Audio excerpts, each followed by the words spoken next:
saluda el ingeniero Jorge Madrid, gerente de producto de Silvania, Costa Rica. El día de hoy tenemos la charla de fundamentos de iluminación que tiene como objetivo introducirlos en el mundo de la iluminación profesional.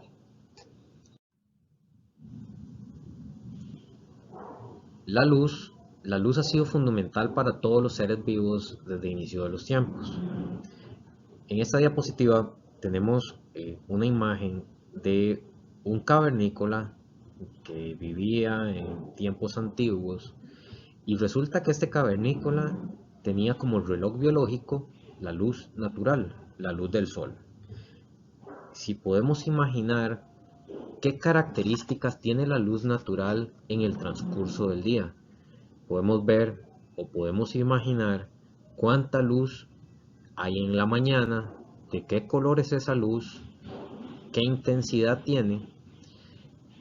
Durante el día, la luz natural tiene cambios en intensidad, en el color de la luz, y durante la tarde, igualmente, la luz se vuelve más cálida y hay cierta cantidad de luz. Entonces, yendo a este ejemplo de este cavernícola, entonces vemos que la luz del sol le indicaba a este cavernícola a qué hora debía levantarse, posiblemente para cazar una presa.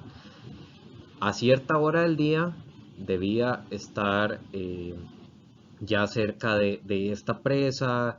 eh, si llegaba a cierta hora y esta persona no estaba cerca de su cueva o de su refugio, probablemente iba a ser peligroso porque en la noche hay animales que lo pueden atacar y demás. Entonces, como vemos, la luz natural se volvió el reloj biológico de este ser humano, que la luz le indicaba cómo debía actuar en el transcurso del día, donde cierta intensidad de la luz con cierto color de la luz más blanco le indicaba que eran momentos de actividad, y ciertas tonalidades de luz más cálida con cierta intensidad le indicaba que debía tener tiempos de descanso.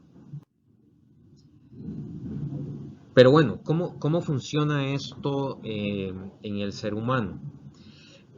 Nuestros cerebros tienen una zona que se llama la glándula pineal. La glándula pineal produce una sustancia que se llama melatonina. Esta melatonina se crea o se inhibe dependiendo de la cantidad de luz que hay en el ambiente, donde la oscuridad estimula la creación de melatonina y las horas de luz inhiben esta creación de melatonina. Entonces, ¿qué quiere decir esto? Que si se estimula la creación de melatonina, el cuerpo duerme, y si se inhibe, el cuerpo está despierto. Entonces, a esto se le llama ciclo circadiano y tiene que ver con inclusive los cambios de temperatura de color, que es un término que vamos a ver más adelante. Crea la luz en nuestros cuerpos. Entonces, ¿qué quiere decir esto? ¿Y qué intentamos hacer los que creamos instrumentos o sistemas de iluminación artificial? Lo que buscamos es simular cómo actúa la luz en el ser humano haciendo algo similar a lo que haría la luz natural. Entonces, se puede crear confort en el ser humano si aplicamos luz artificial o tipos de luz artificial, dependiendo de la intensidad o el color de esta luz, durante diferentes momentos del día. Por ejemplo, en la mañana la luz es más blanca y en las tardes la luz natural es más cálida. Entonces, el futuro de la iluminación es crear este tipo de efectos que hace la luz natural, pero en sistemas artificiales. ¿Qué pasa acá? No sé si les ha pasado, a veces uno se está quedando dormido en la noche. Tenemos una habitación con oscuridad, pero tal vez se nos ocurre ver el teléfono celular. El teléfono celular generalmente eh, tiene luz blanca y eso hace que se inhiba cantidades de melatonina y tiendan a que nos despertemos nuevamente. Por eso es que se recomienda que en una habitación o en zonas de descanso debemos evitar tener televisores o celulares, ya que van a hacer que descansemos menos. Igualmente, y como lo vamos a ver en las próximas diapositivas, lo que se busca es utilizar luz cálida para estas zonas de descanso. Con esto vamos a generar confort. Pero bueno, vamos a iniciar con, eh, con la definición de qué es la luz. La luz se define como energía radiante que puede estimular la retina del ojo produciendo una sensación visual. Y bueno, la luz se propaga en forma de onda y tiene longitud de onda y frecuencia. De hecho, en la naturaleza existen muchísimos tipos de radiación que cuentan con diferentes longitudes de onda. Si vemos la zona gris en la parte de arriba, podemos ver muchos tipos de longitudes de onda que existen o tipos de radiaciones como rayos cósmicos, rayos X, ultravioleta, infrarrojo, microondas, etc. Si vemos todo lo que existe en la naturaleza está en la zona gris y hay una zona eh, donde hay diferentes colores que se representa con los colores del arco iris dentro de una gama o un rango de 400 nanómetros a 700 nanómetros. Esa es la zona de la radiación que se define como el espectro de luz visible. Quiere decir que es el rango de radiación que podemos ver. Entonces, todo lo que esté fuera de este rango son radiaciones que no podemos ver. Por ejemplo, las ondas de radio. Nosotros encendemos un radio y no vemos las ondas llegar, simplemente se reproduce a través de sonido. Igual que la luz ultravioleta. La luz ultravioleta es un tipo de radiación que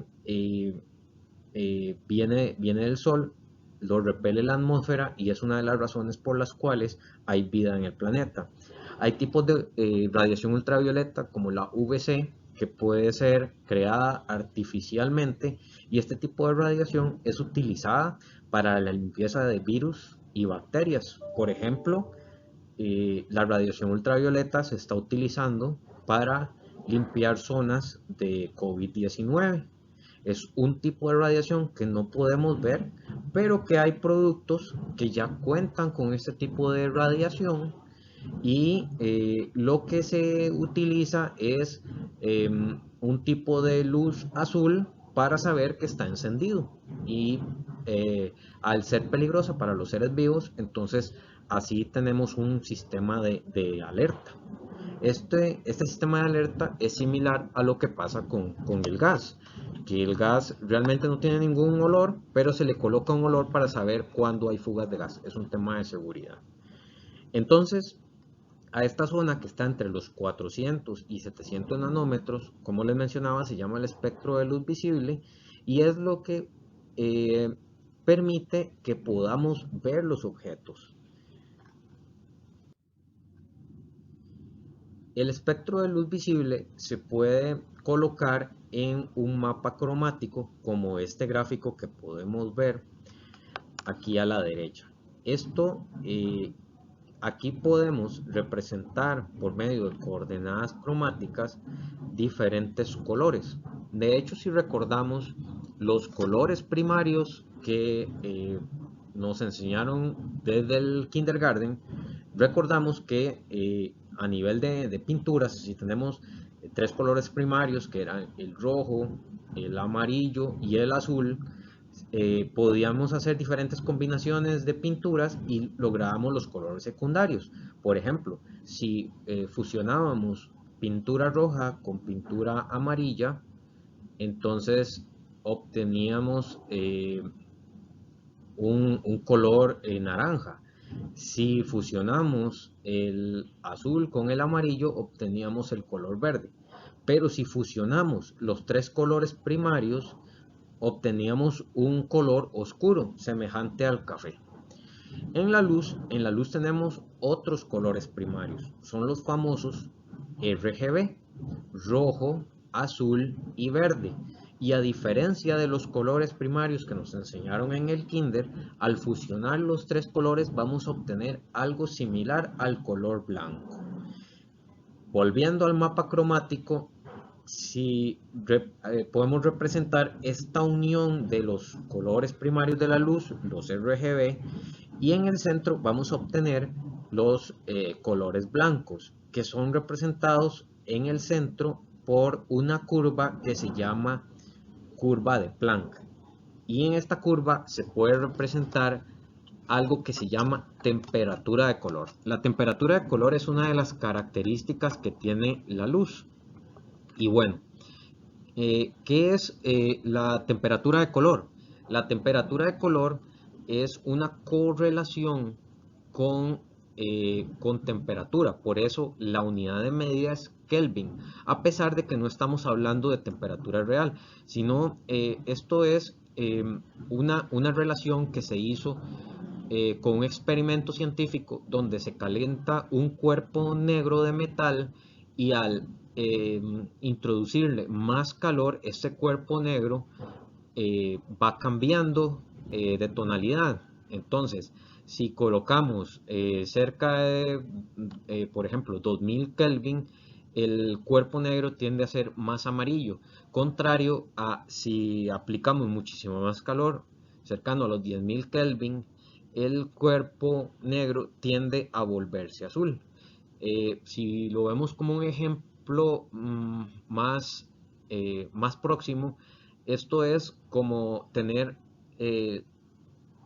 una llama en una vela, en una candela, donde hay una temperatura relativamente más baja, vemos la vela color amarillo. Pero a diferencia de, por ejemplo, un soplete, que tenemos una llama de color azul, estamos hablando de mucha más temperatura. Esto no quiere decir que un cambio en la tonalidad de la luz signifique de que una fuente de luz sea más caliente que otra. Es un tema más de una correlación. Entonces, si lo vemos en el mapa cromático y para efectos más prácticos, entonces vemos que con menor cantidad de Kelvin la luz se vuelve más amarilla y con más cantidad de Kelvin la luz es más azul. Tenemos como temperaturas de color neutras los 4000 Kelvin, por ejemplo.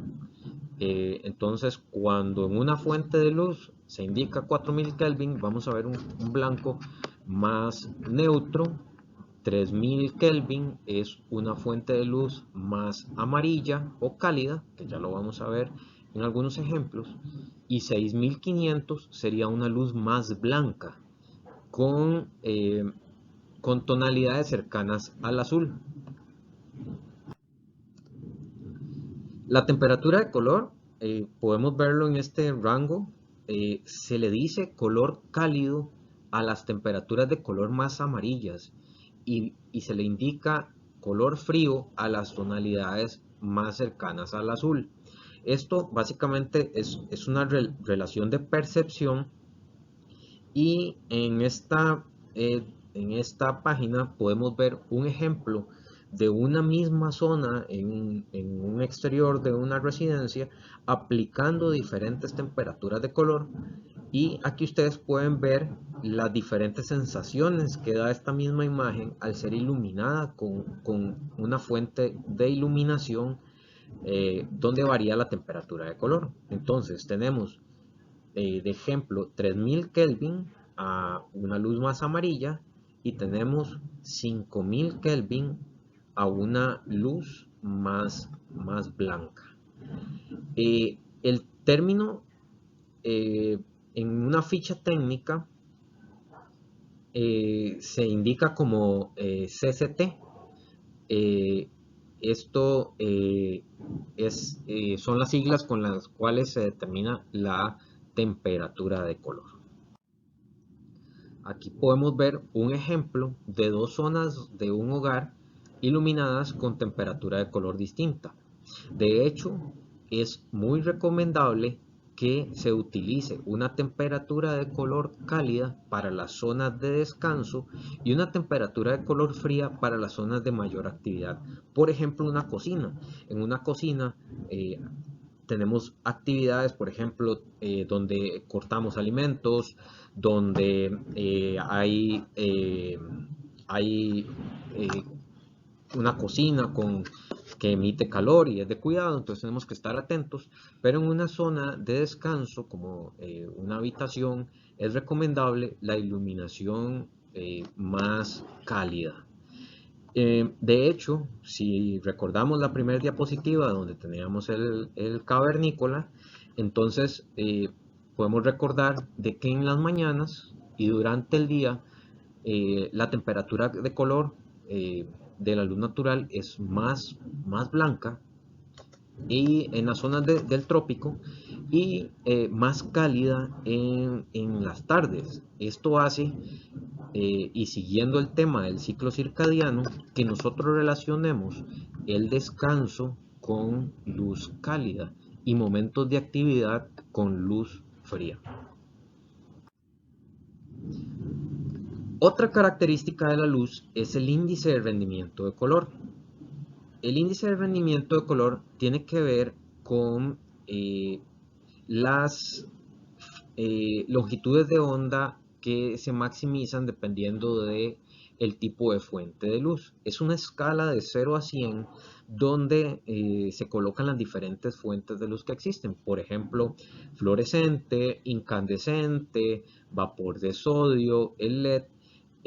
Dependiendo de la calidad o la especificación de dichas fuentes de luz, entonces así podemos categorizarlas en diferentes índices de rendimiento de color.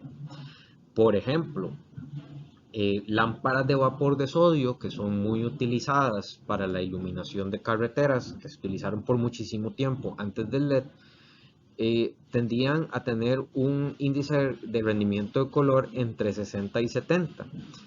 Esto lo podemos ver en la imagen 3 de esta página, donde generalmente todos los objetos de una carretera se veían muy anaranjados. Esto era porque se tendía eh, a maximizar las longitudes de onda cercanas a los amarillos, a los rojos y creaban este efecto. A nivel de LED comercial para oficinas, por ejemplo, se utilizan LED que están entre 80 y 90 en índice de rendimiento de color. Hay zonas donde se requiere mayor índice de rendimiento de color, por ejemplo, en un comercio, porque lo que queremos es maximizar los colores de los objetos con el fin de que sean más atractivos para la compra. Entonces, por ejemplo, hay ciertas zonas donde se venden verduras que se utilizan índices de rendimiento de color más altos para que la comida se vea más apetitosa y los clientes de ese local tiendan a comprar este tipo de alimentos ya que la luz los hace ver más apetitosos. Entonces aquí tenemos un ejemplo de una imagen de unas fresas iluminadas con dos índices de rendimiento de color. En la parte superior es un índice de rendimiento de color deficiente y en la zona de abajo un índice de rendimiento de color mayor. Entonces aquí podemos ver estas fresas, cómo cambia el color siendo exactamente la misma imagen. Dejando de lado un poco el tema de las características de la luz, llegamos a el concepto de luminaria. Y bueno, todos los que trabajamos en esta industria, como les mencionaba, lo que buscamos es de alguna manera a través de sistemas artificiales hacer algo similar a lo que produce la luz del sol en, en los seres humanos. Entonces, bueno, llegamos a este concepto y vamos a llamar luminaria a el sistema completo de iluminación que distribuye la luz emitida por una o varias lámparas, y a la lámpara le vamos a llamar la fuente de luz. Dentro de los objetivos de una luminaria es proteger los distintos componentes eléctricos y electrónicos que están dentro y crear diferentes efectos. La luz, tanto dentro de una luminaria como fuera de una luminaria, hace tres efectos cuando entra en contacto con diferentes materiales. Hay un efecto de absorción, reflexión y transmisión. Absorción se da cuando un rayo de luz tiende a estar en contacto con una superficie no reflectiva. Por ejemplo, algo que esté pintado color negro o con colores oscuros, con ciertas texturas. Entonces, esta luz llega a esta superficie y esta superficie absorbe toda o parte de esa luz. En el caso de la reflexión, se da cuando tenemos un material reflectivo, valga la redundancia, y ese rayo de luz tiende a rebotar sobre este material. Puede ser reflexión especular cuando tenemos un rayo que rebota eh, perpendicularmente, o tenemos reflexión difusa, cuando un rayo se parte en varios rayos al rebotar con una superficie. Entonces, tenemos también el efecto de transmisión. El efecto de transmisión es cuando un rayo de luz atraviesa un material tipo un vidrio o un plástico, por ejemplo un difusor. Y tenemos transmisión directa, transmisión difusa y transmisión selectiva. Y estos diferentes efectos se logran con varios materiales. Entonces, ¿qué se busca en el interior de una luminaria? Es reflejar la mayor cantidad de luz posible, y la luz me refiero a la que rebota en el interior de una luminaria. En Silvania, por ejemplo, las luminarias que son fabricadas en la planta de Costa Rica cuentan con pintura 93% reflectiva. Esto quiere decir que cada rayo que rebota en el interior de una luminaria solamente va a tener una pérdida de un 7% de cada rayo que choca con esta luminaria. Y en el caso de los difusores, contamos con una transmisión arriba del 80%. Entonces, si queremos evaluar la eficiencia de una luminaria, no solamente basta con LED o driver o diferentes componentes que proyecten una mayor cantidad de luz, sino que también tenemos que asegurar un buen diseño de luminaria y que esta luminaria cuente con materiales adecuados para aprovechar la eficiencia de un producto. Aquí tenemos algunos ejemplos de absorción. Entonces aquí podemos ver una luz con un entorno oscuro, paredes negras, una persona con ropa oscura. Entonces podemos ver cómo se absorbe la luz a través de estos materiales. Aquí tenemos un ejemplo de reflexión. La reflexión se da en las paredes de las diferentes superficies. Entonces aquí tenemos iluminación indirecta en estas cenefas y no vemos la fuente de luz en las zonas de las paredes. Solamente vemos la luz en las zonas de las paredes y no vemos la fuente luminosa. Me refiero a estas zonas de acá. Aquí tenemos un ejemplo de transmisión, que es la luz siendo transmitida a través de este material translúcido que puede ser un vidrio. Incluso podemos ver que aquí se forma un efecto como de una estrella. Las luminarias, aquí tenemos un ejemplo de qué pasa en las luminarias. Entonces, en esta zona tenemos un corte, una vista de perfil de nuestra luminaria Aria. Aquí tenemos un LED y vemos como un rayo de luz choca con la pared de esta luminaria, haciendo un efecto de reflexión difusa, o sea, se está partiendo el rayo y luego pasa a través de un difusor, igualmente con un efecto de transmisión difusa donde parte los rayos.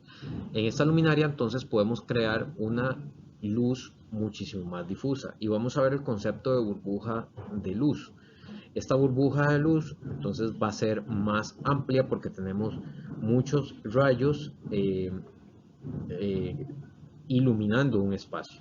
En esta zona podemos ver qué pasa cuando un rayo de luz atraviesa un difusor acrílico prismático, qué pasa cuando atraviesa un difusor blanco. Entonces vemos que la luz sale con cierta intensidad, pero hay cierta cantidad de luz que es absorbida para evitar el efecto de deslumbramiento.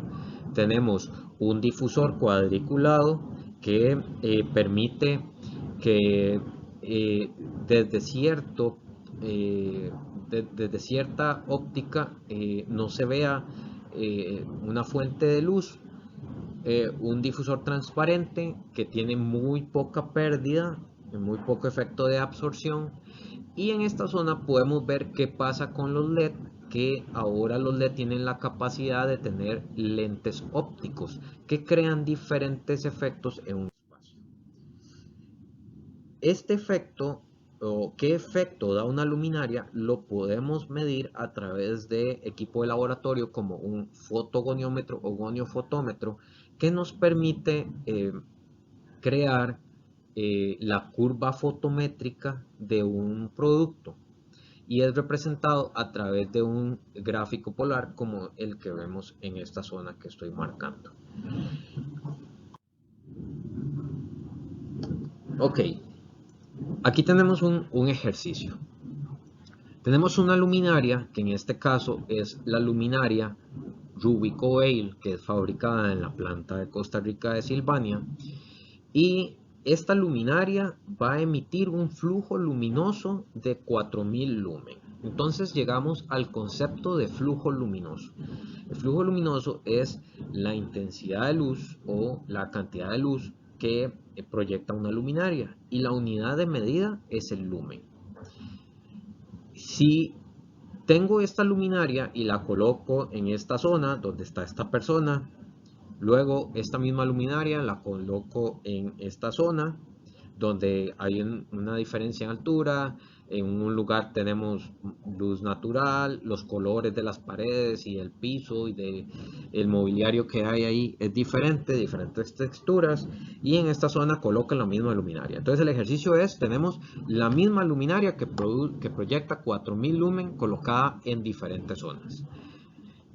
Si yo hago una medición de cuánta luz voy a obtener en la zona de trabajo, a esto se le llama iluminancia y la unidad de medida es el lux. Lux es la relación entre cantidad de lumen por metro cuadrado.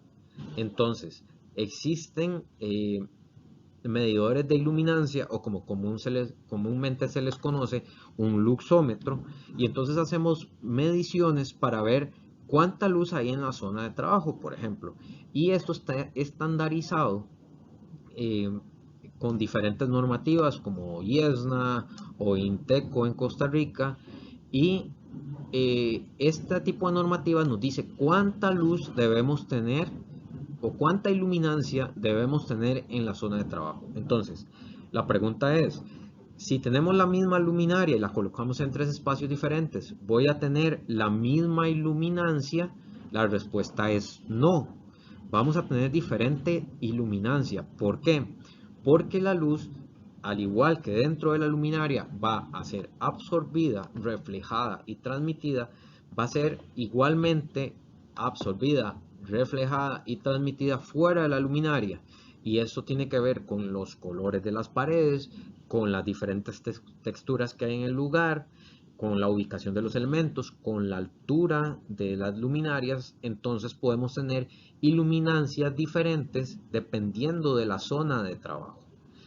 En este caso, esta persona puede tener una iluminancia de 300 lux, en esta zona 400 lux y en esta zona 250 lux.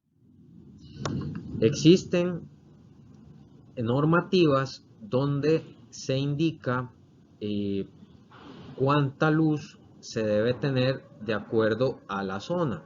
Entonces, en una zona de hospital, podemos tener, se pide que para la zona de las camas podemos tener cerca de los 300 lux, pero para una zona de la mesa de operaciones, entonces anda en el orden de los 5000 lux. Entonces todo depende de qué actividad se realiza en esa zona y cuánta gente hay, la edad de las personas, todo esto está relacionado y estas normativas fueron creadas por los ingenieros de salud ocupacional.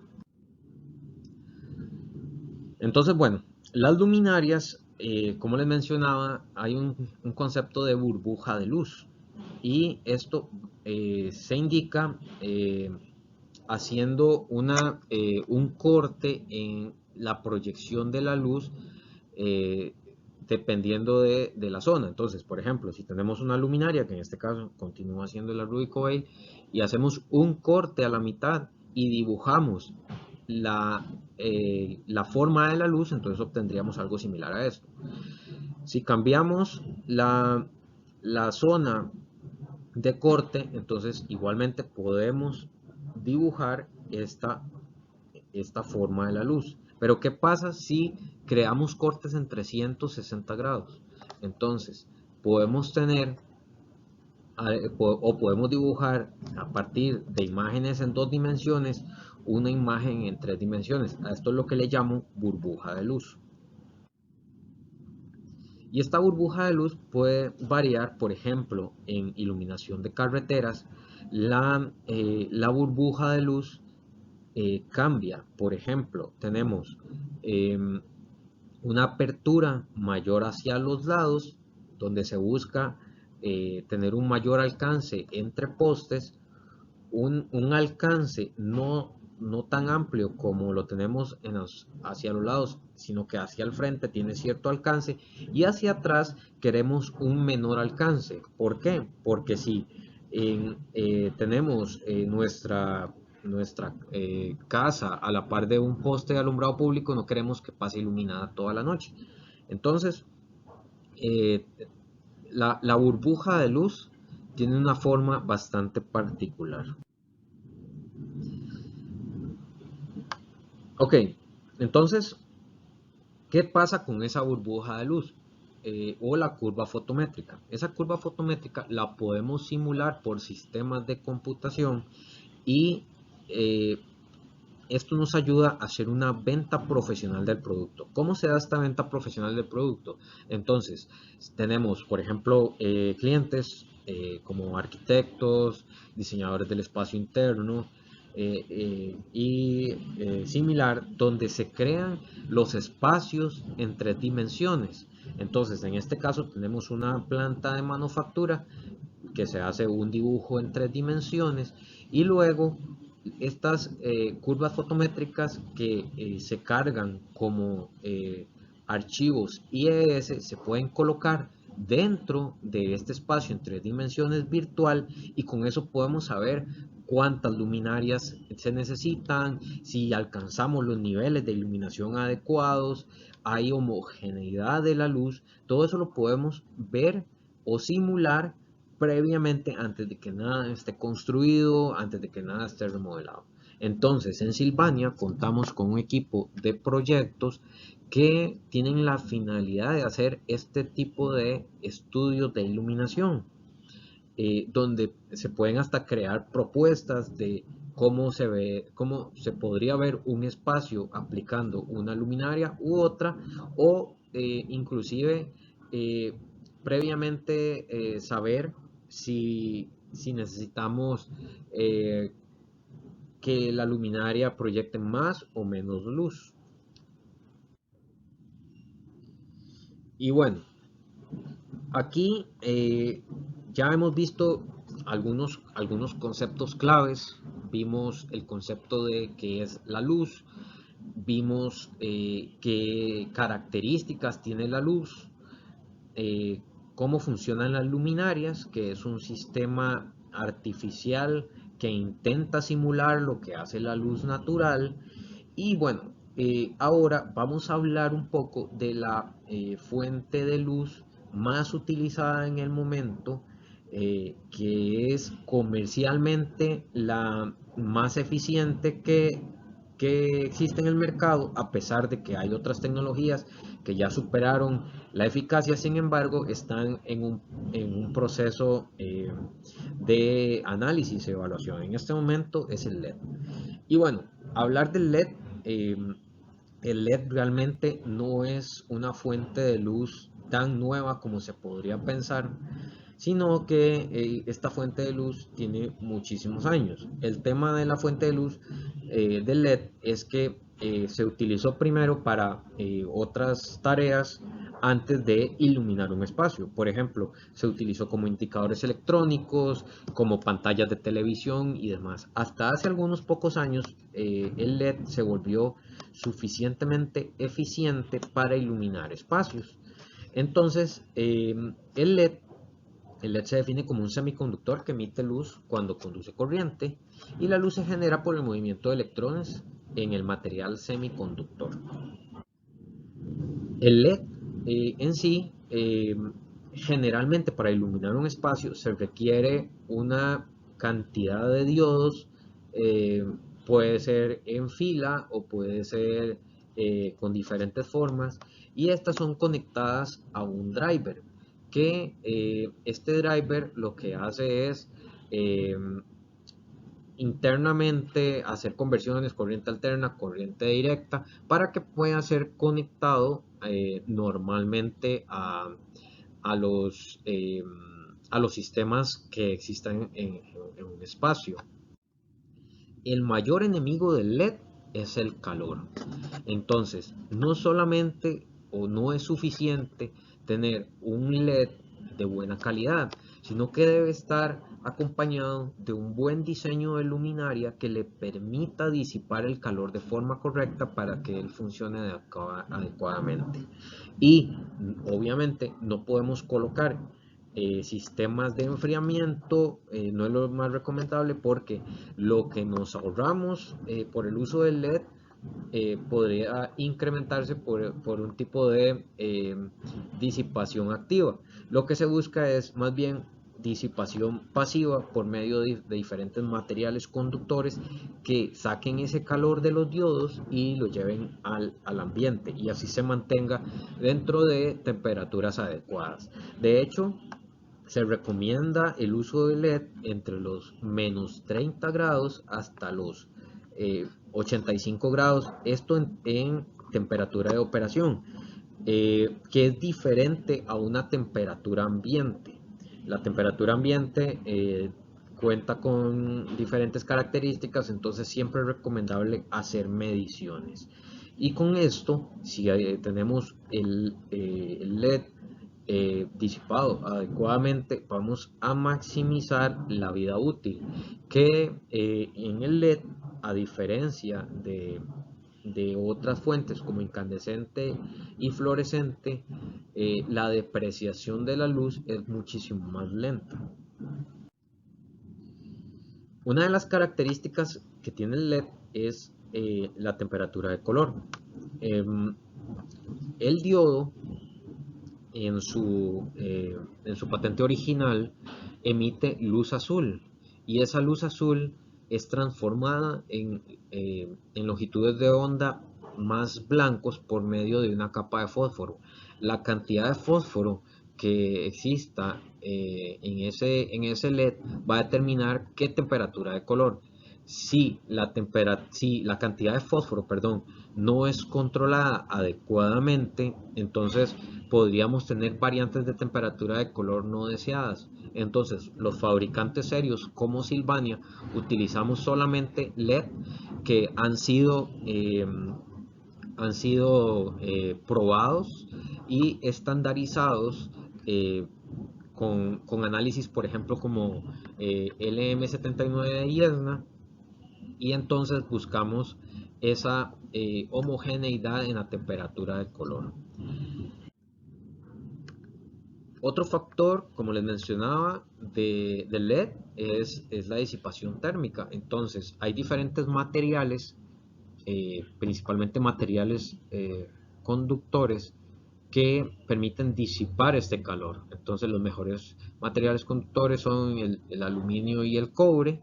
Sin embargo, hay otros materiales como el acero que permiten disipar LED que emiten un flujo de luz menor o más comercial.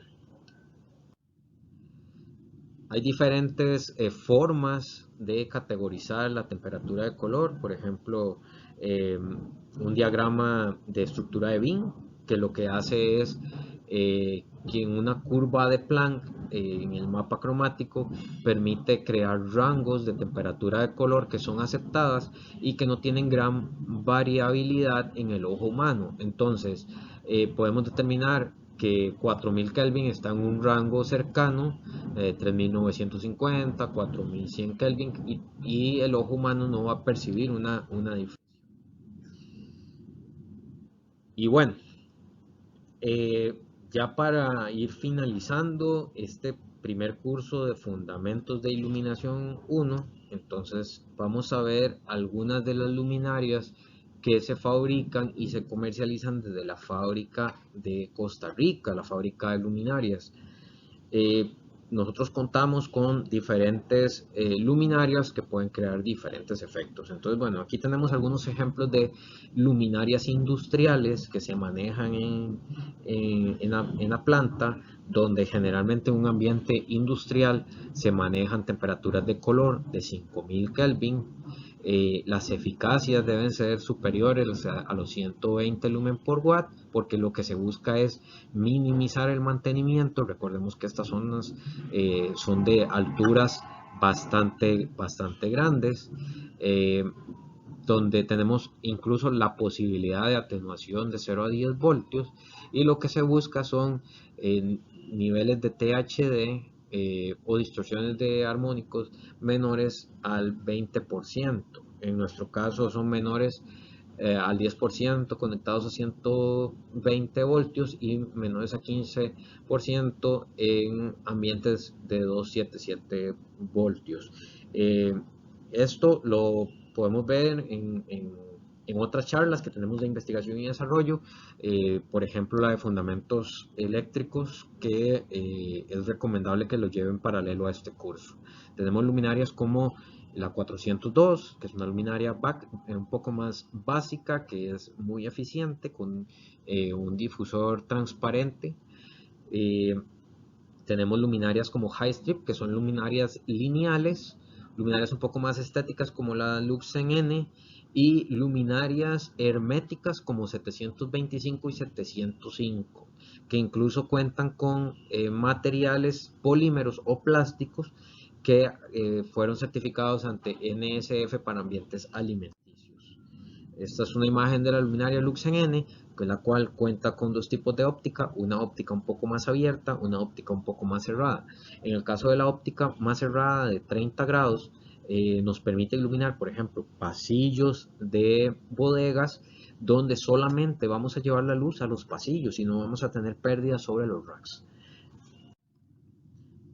Contamos también con luminarias antivandálicas. Estas son luminarias diseñadas para espacios donde podrían ser atacadas estas luminarias, por ejemplo, para una cárcel, donde el diseño de la luminaria es de forma trapezoidal, que esto hace que si alguien intenta colgarse de esta luminaria, entonces se va a resbalar, donde cuentan con tornillos especiales tipo Torx, que solamente pueden ser abiertos por medio de una herramienta especial que nosotros les enviamos, además de una estructura, un esqueleto interno y externo con materiales como acero 16 y difusor de policarbonato de 3 milímetros. Esta es una luminaria que pasó una prueba llamada, bueno, IK 10.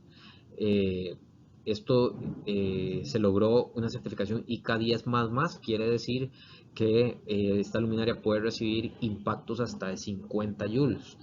En un laboratorio esto se simula a través de la aplicación de varios golpes, 3 golpes con una bala de 5 kilogramos, cayendo con un instrumento que genera 50 joules en cada golpe, y esto se aplica dentro de la zona que es considerada la más débil, en este caso el difusor.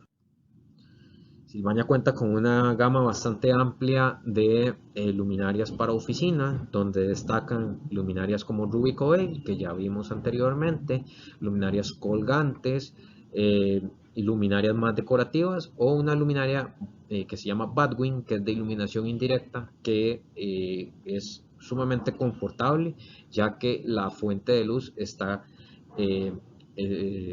no está al alcance del ojo, y toda la iluminación que se brinda en el espacio es de forma indirecta, que esto es lo más cercano a la luz natural.